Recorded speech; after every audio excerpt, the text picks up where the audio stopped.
Estamos aqui de volta. Este é o canal do Ministério Justiça e Poder. Esse ministério tem o objetivo de levar o ensino cristão nas igrejas e através da internet a várias pessoas espalhadas pela face da terra. Nós fazemos isso levando cursos gratuitos na sua igreja e gravando vídeos através do nosso canal. Conheça as nossas redes sociais do Ministério Justiça e Poder. E se você quiser saber mais sobre o nosso ministério, acesse o site que aparece aí na sua tela. Vamos à pergunta de hoje? A pergunta de hoje é do pastor Samuel. Vejo alguns cristãos falarem e acreditarem em signos. O que a Bíblia diz a esse respeito? Bom, vamos ver o que a Bíblia diz a esse respeito. Vou começar, Eu vou até olhar uma das traduções aqui pelo celular, depois nós vamos olhar alguns textos na Bíblia também. O primeiro deles, em Jó 38, 33. Ou poderás tu atar as cadeias dos 7 estrelas, ou soltar os laços do Orion, ou fazer aparecer os signos do zodíaco, ou guiar a ursa com seus filhos? Sabes tu a ordenança dos céus? Pode estabelecer a sua influência sobre a terra? Então, o que Deus está falando com Jó aqui? Porque esse é um discurso de Deus, no livro de Jó, e Deus está dizendo para Jó, questionando Jó se ele conhece essas questões que estão no céu, das estrelas, nas constelações. E aí, Deus está falando de algo que ele sabe, que ele domina, que Jó não domina. E entre eles, a expressão signo zodíaco, os estrelas, algumas traduções trazem as Pleiades, nós vamos falar das Pleiades aqui. Então essa é uma questão. A Bíblia vai tratar de signo zodíaco? Vamos. A palavra zodíaco, ela significa graus. Significa o seguinte: a Terra vai girando em torno do Sol. Em determinados meses do ano, algumas dessas constelações dos 12 signos zodíacos vão ficar mais aparente em relação à nossa visão, como se o Sol estivesse passando por elas. A gente sabe que é a Terra que está girando, mas como se o Sol estivesse passando por elas, por aqueles graus. Então, isso está na Bíblia, sim.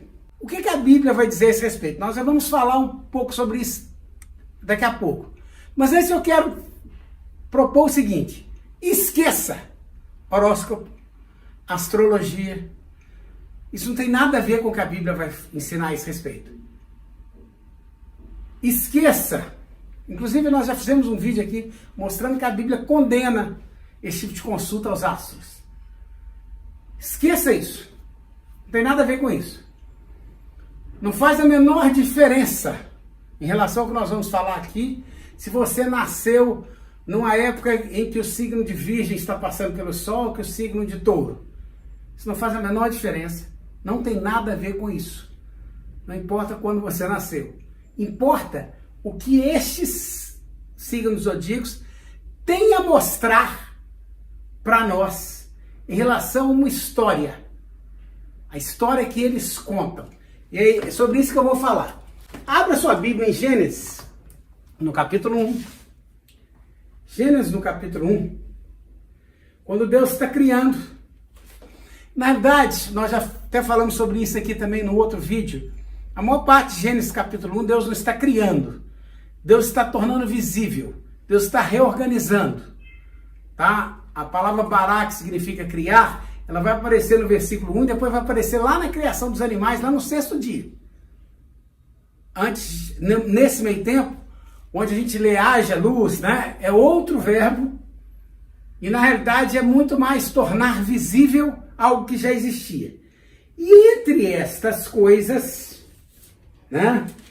que Deus vai tornar visível, dia, a Bíblia diz assim: haja luminares na expansão do céu, para fazer separação entre dias e noites. E sejam para luminares na expansão do céu, para iluminar sobre a terra. Eu estou lendo Gênesis 1, eu li o 14, agora o 15, e o 16, fez Deus 2 grandes luminares, o luminar maior para governar o dia, o luminar menor para governar a noite.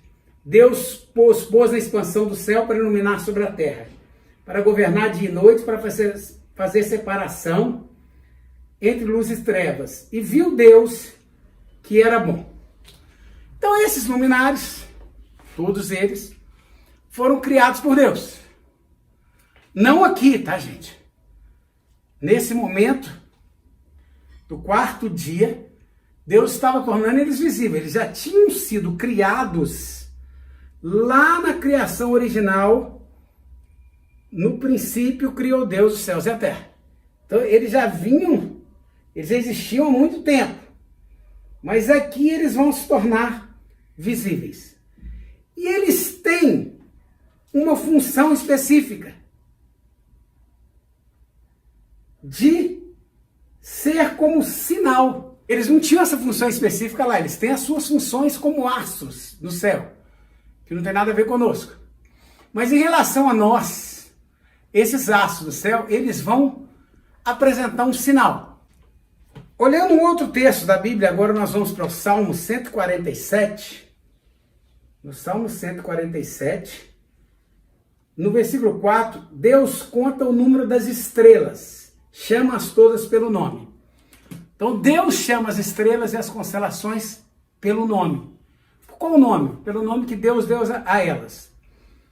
E agora chegando, né, no capítulo 1 de Romanos, nós vamos ver,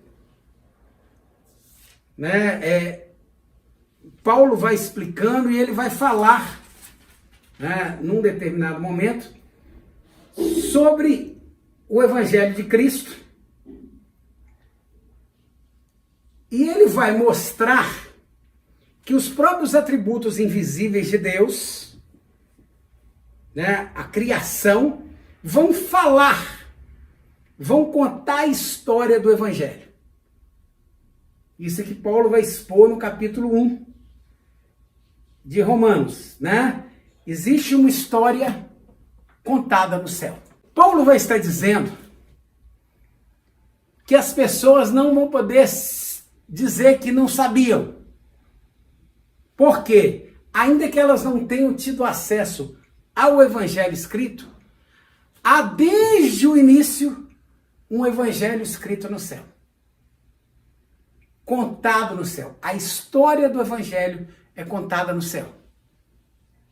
Então as pessoas podem ver e enxergar essa história. Para nós, que temos a história contada e escrita, é muito mais fácil vermos o Evangelho da forma escrita. Mas eu vou mostrar como este Evangelho que nós conhecemos está escrito no céu. É claro que nós vamos fazer isso aqui de uma forma mais resumida. Se eu dou esse curso numa igreja, eu vou falar de muito mais constelações, das constelações que estão em relação com essas 12. Mas, para que nós possamos fazer resumido, nós vamos tratar dos 12 signos zodíacos e vamos mostrar como é que eles contam a história do Evangelho. Isso é muito importante. Outra coisa, né, que nós precisamos ressaltar aqui, é que os nomes dessas constelações e de algumas estrelas que estão nessas constelações, de outras constelações que se relacionam com essa, são nomes que estão contados desde a história mais primitiva e são comuns às línguas mais primitivas. Esses nomes são comuns. Algumas épocas bem posteriores, somente na época da cultura grega, tentou-se mudar esses nomes. Mas os nomes que haviam desde os primórdios são nomes que os seres humanos receberam de quem chama as estrelas pelo nome, de quem chama as constelações pelo nome. Então nós estamos tratando de nomes que Deus deu às constelações, revelou aos homens, e nas línguas primitivas essas constelações eram chamadas por esse nome. Vamos então andar aqui pelos signos zodíacos e vamos ver a história do Evangelho. Nós vamos começar pelo signo de Virgem. Mas por que Virgem? Ah, mas não começa por Áries? Gente, depende da cultura de onde o ano começa. Como em muitas culturas, o ano começa ali entre março e abril, aí as pessoas passaram a contar os signos a partir de Áries. Nós vamos ver que em relação à nossa história começa em Virgem. Os 4 primeiros signos do zodíaco, eles contam a história da primeira vinda de Jesus. Eles vão mostrar a história da primeira vinda de Jesus. E começa com o signo de Virgem. Por quê? Porque Isaías já profetizava, e se cumpre no Evangelho, eis que a Virgem conceberá e dará à luz a um filho. Então a nossa história, a história do Evangelho de Jesus, escrito nas estrelas, escrito nas nuvens, escrito nos astros, esta história, nas nuvens, bem acima das nuvens, né? Escrito nos astros, escrito no céu, começa com Virgem, com o momento em que a Virgem concebe e dá luz a um filho. Isso acontece, está lá descrito no Evangelho, né? Principalmente no Evangelho de Mateus e de Lucas, mostrando a Virgem concebendo, uma Virgem chamada Maria, que concebe, dá luz a um filho. E aqui começa a história do Evangelho. A partir do momento em que a Virgem concebe e dá luz a um filho. Alguns, né, que vão tentar trabalhar assim, então, será que na época do signo de Virgem é que Jesus nasceu? Nós já falamos que a gente não vai estar trabalhando com essa questão de quem nasceu em que época, porque a Bíblia não está falando disso quando fala de signo zodíaco.